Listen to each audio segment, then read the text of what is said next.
नमस्कार मैत्रिणींनो, तुमच्या सर्वांचं स्वागत आहे मेघाज किचनमध्ये। तर आज आपण बनवणार आहोत खमंग अशी थालीपीठे।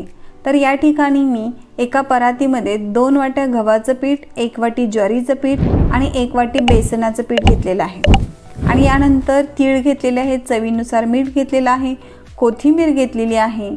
आणि यानंतर आपण हे सर्व त्या पिठावर आपण हे सगळे पसरवून घ्यायचं आहे। त्याच्यामध्ये हिरव्या मिरचीचा ठेचा आहे, कोथिंबीर आहे, मीठ आहे आणि आता याच्यामध्ये 2 चमचे आपल्याला हळद घालायची आहे। हे सर्व मिश्रण आपण एकसारखं हातावर चोळून घ्यायचं आहे। याच्यामध्ये तुम्ही 2 चमचे तेलही टाकलं तरीही चालेल। अतिशय सुंदर अशी खमंग अशी ही थालीपीठे होतात। यानंतर आपण 1-2 वाट्या पाणी घेतलेलं आहे आणि या पाण्यानं आपण घट्टसर, जास्त घट्टही नाही आणि जास्त पातळ नाही, असा मऊ लुसलुशीत हा असा आपण पिठाचा गोळा बनवून घ्यायचा आहे। आणि त्याच्यानंतर त्याच्यावर तेल ओतून हा गोळा मळून घेऊन 5 मिनिटं रेस्टसाठी ठेवायचा आहे। यानंतर तुम्हाला एक कॉटनचा कपडा घ्यायचा आहे आणि तो कपडा ओला करायचा आहे आणि तो आपल्या पळपुटावर ओला झालेला कापडाचा तुकडा ठेवून त्याच्यावर हा एक पिठाचा गोळा घेऊन आपण थालीपीठे थापणार आहोत। बघा, अशा पद्धतीने हे थालीपीठे थापटायचे आहेत। लाटण्याने लाटायचे नाही आहेत, त्याची चव वेगळी येते आणि आपण ज्यावेळेस हाताने करतो त्यावेळेस याची चव खूप छान येते।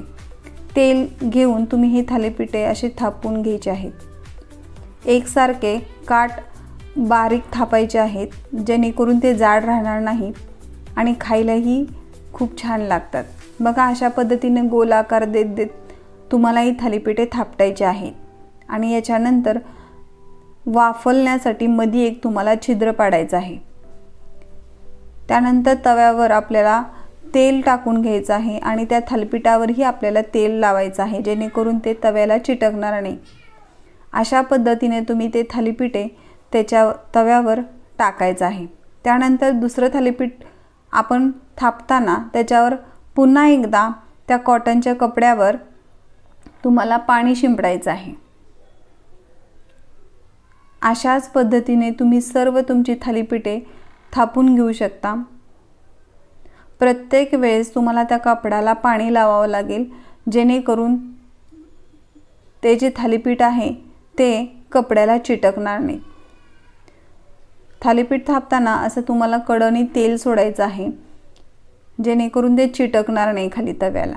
अशा पद्धतीने तुम्हाला सर्व थालीपीठे करून घ्यायचे आहेत। अतिशय सुंदर असे लागतात, जे की आपण लहानपणापासून जे खातो थालीपीठे तशाच पद्धतीची चव येते। बघा, असे खरपूस चांगले लालसर रंग येईपर्यंत त्याला भाजायचं आहे, जेणेकरून ते कच्चं राहणार नाही। तुम्ही बघू शकता इथं मंद आचेवर सुद्धा तुम्ही छान प्रकारे त्याला भाजून घेऊ शकता। इथं आपल्याला तयार झालेले आहेत थालीपीठे। त्याच्यासोबत तुम्हाला मटकीची उसळ आणि दही हे सुद्धा अतिशय सुंदर लागणार आहे। तर नक्की ट्राय करा आणि तुमची थालीपीठे